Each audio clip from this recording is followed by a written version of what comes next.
आपण पाहत आहोत जनकार्य न्यूज, जनतेच्या न्याय हक्कासाठी लढणारं एकमेव न्यूज चॅनल जनकार्य न्यूज। पट्टणकोडोलीत पतीकडून पत्नीच्या खुनाचा प्रयत्न। पट्टणकोडोली येथे कौटुंबिक वादातून पतीने पत्नीच्या गळ्यावर धारदार कटरने वार करून तिच्या खुनाचा प्रयत्न केल्याची धक्कादायक घटना घडली।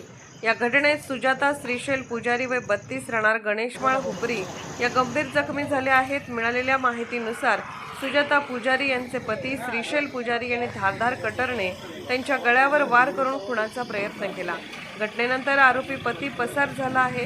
गंभीर जखमी झालेल्या सुजाता यांना तातडीने उपचारासाठी सीपीआर रुग्णालय कोल्हापूर येथे दाखल करण्यात आले असून त्यांच्यावर उपचार सुरू आहेत। घटनेची माहिती मिळताच हुपरी पोलीस ठाण्याचे पोलीस निरीक्षक सत्यवान हाके तसेच इचलकरंजी विभागाचे उपविभागीय पोलीस अधिकारी विक्रांत गायकवाड यांनी घटनास्थळी भेट देऊन पाहणी केली। पोलिसांनी घटनास्थळाचा पंचनामा केला असून आरोपींचा शोध सुरू आहे। या घटनेमुळे परिसरात खळबळ उडाली असून या प्रकरणाचा पुढील तपास हुपरी पोलीस करत आहेत।